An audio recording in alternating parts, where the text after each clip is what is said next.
Now that I have free time, I would like to tell you an old story with many strange details. I don't know what it is and how to explain it. It was the end of the dry season of 97 to 98. In Sam Rang, I was at the peak of power in my career. A real Luke Thumb, big boss, holding the power of life and death of hundreds of lives, more powerful than a toad. With one shout, many people would run away in fear. We went to herd cows. Begging, pleading, threatening, lobbying, all kinds of ways to get a job as a cowherder at SPK Farm. My cow board of directors consisted of 7 Vietnamese brothers and 2 Cams. I was the cow chairman. Under me there was a full board of directors with clear titles. Cow executive director, cow director, operations assistant, and even an interpreter. The translation here is not the cow language but the Thai language. Because our cow group's territory is very large, international, just a few steps to the other country, so we need an interpreter. The house carefully equipped us with weapons, AR-15 and M16 guns. The forest is full of guns and bullets like dry firewood. We just put them on for show, but the AK is better to use. During the dry season, food for the staff? No. The cows are very scarce. There is little grass, so we have to herd the cows far away and wander into the Dan Grek Mountains. We instructed the workers to cut 37 bullets and make them into wooden bells like the bells of buffaloes and cows in the mountains of Vietnam. The jingling sound was very pleasant, and the smell was so bad that everyone smelled of rotten cows. Because we were tired from the long journey, we climbed up and rode the big cows. We could only ride the yellow cows. But the white cows they called Thai cows could not be ridden because they were stupid and timid. Everyone smelled strongly of Chanel cows. At first, when we first started working, we thought this job was simple, even though no one had ever had the honor of taking on this responsibility before. We just thought that we would hold a stick and herd them away. When we saw grass, we would stop and peck at them. When we started working, we realized that this job was really difficult and noble. We were exhausted because the cows, sometimes they would scream until their throats were hoarse and they wouldn't stop. Sometimes their arms would get tired and they wouldn't move. There were so many people that we didn't know how to count them. Just saying, buoy, bai, bon, 1.2.3, and it would take a whole week to finish. Well, let it be. A large number is enough. Sometimes there are 1 or 2 extra newborns. According to their jungle law, we get to enjoy these. That's what they say, but no one cares. Sometimes cows fall into the ravine, or are stung to death by wasps. We drag them down to the ravine to eat. At night, we go to the Anlong commune area of the old, now abandoned pod to sleep. At the foot of the Dan Grek range, from Ampel up past Phav, to the Lao border, there are countless old communes and bases abandoned. In the forest. The story of a soldier on the Cambodian battlefield. Part 14. Along the valley are many fruit forests. Mango, orange, star apple, durian. There are abandoned forests. These are the products of the concentrated communes of the old Pol Pot. After liberation they fled. The people were dragged along and returned to their hometowns, so those places are almost deserted. The place where we stayed was in a wide valley. Luckily during the dry season there was still water. Because a small stream flowed down from the mountain, there were many large puddles. Every night, wild pigs, deer, and even bears would come down to drink water all the time. The base we stayed in was very large, divided into 3 areas. The largest area was right at the stream in front of us.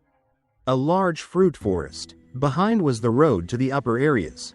There were about 50 or 60 houses that were almost all ruined. Behind was another area with about 30 houses, with proper yards, beautifully planted trees. At the top was an area of about 20 more houses that were still quite good. Right next to a pine forest, there were a few large pine trees that required 20 or 30 people to hug. Straight and terrifyingly tall, you had to tilt your neck to see the whole tree. At night the wind rustled and whistled. It was hair-raising, like the sound of ghosts wailing and wailing. Very sad. Right behind this area, there was a terrible crevice in the rock.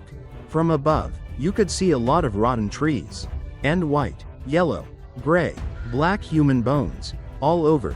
It must have been here that the soldiers used to beat people to death and kill each other and then throw the bodies down.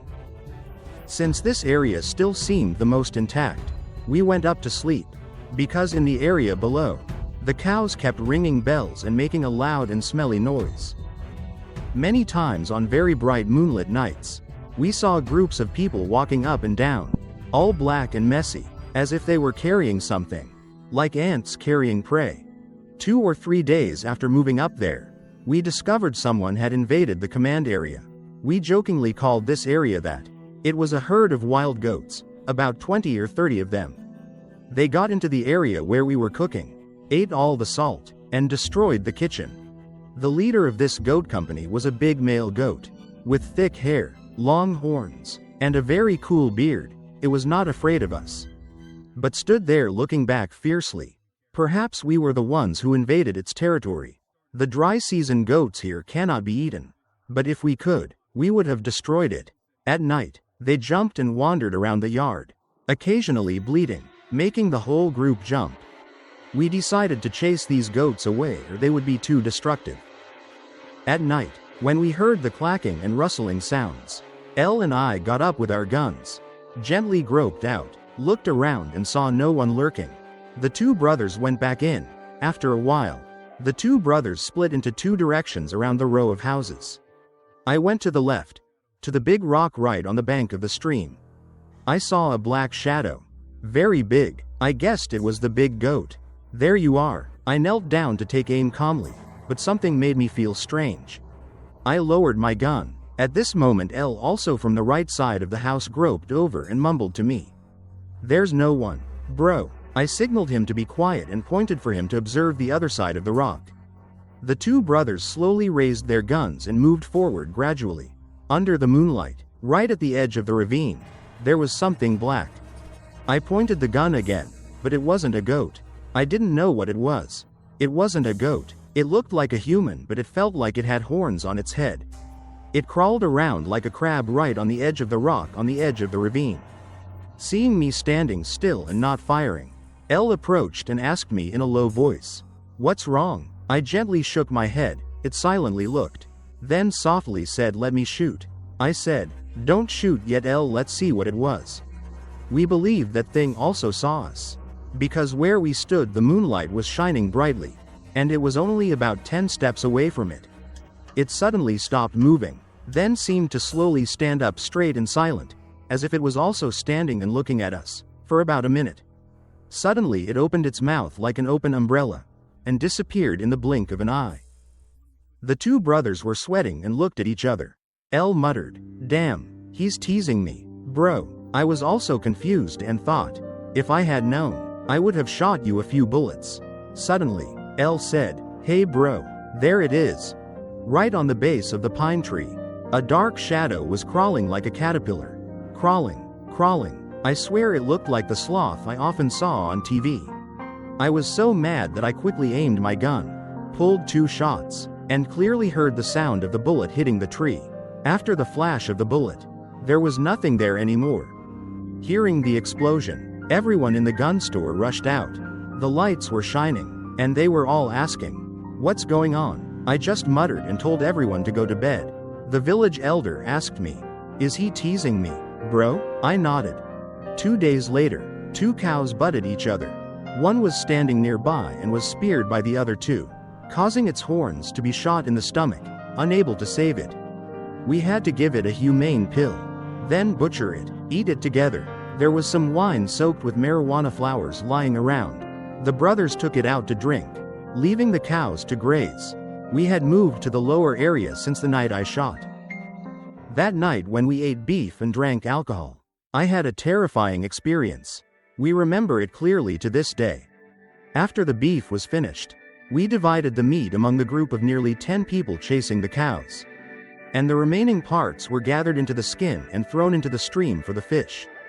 Then we all went up to eat and drink until late at night, forgetting the cow's head still hanging right next to the star apple tree, only about 30 meters away from where we sat eating and drinking. The cows are very smart. When they smell the blood of their own kind, they are silent, not making noise or clanging like every other day.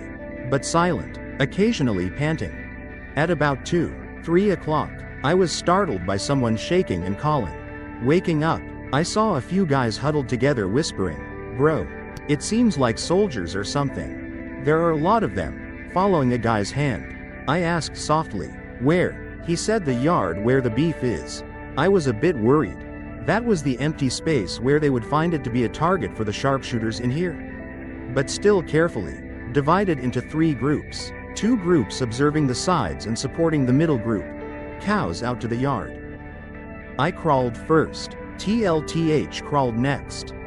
Under the bright moonlight that was turning west, a group of something was gathered around the dangling cow's head.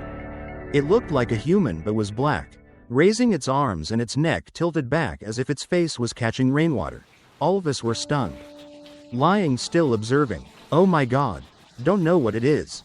It's only about 10 meters away from us. The smell is so strong." The people in the house saw us lying still and crawled out. I sat up and looked. Lowered my gun. It was clearly human figures. I swear it was human form. But they looked very strange. Their movements were very strange and shaking. They seemed to be crowding around the cow's head that had been shot open, like they were licking it. Suddenly 2 guys jumped up and ran back into the house, shouting, "Hey! Hey! Hey!" very loudly. All of us jumped in surprise. It turned out that the 2 cams had run away, dropping their pants and throwing their guns as they ran and fell flat on their faces. Their mouths were screaming. I shouted. Chased after them, covering their mouths. Kay laughed loudly. "Damn, they're scared of ghosts. Bro." When I turned around, I couldn't see anything where the cow's head was. I stood up and ran towards it. The whole group followed. The whole field had no place to hide except for the 2-star apple trees. So where did they run? I was confused and looked up at the tree. There was no one. I stood still for a while, then raised my gun to the sky and fired around. The cows were startled and cried out. The sound of footsteps and the sound of bells clanging loudly. ... Until now, after so many years, every time we meet and talk about this story, we still wonder, not knowing what was it that night that got into the cow's head. More than 20 years later, I still remember it clearly.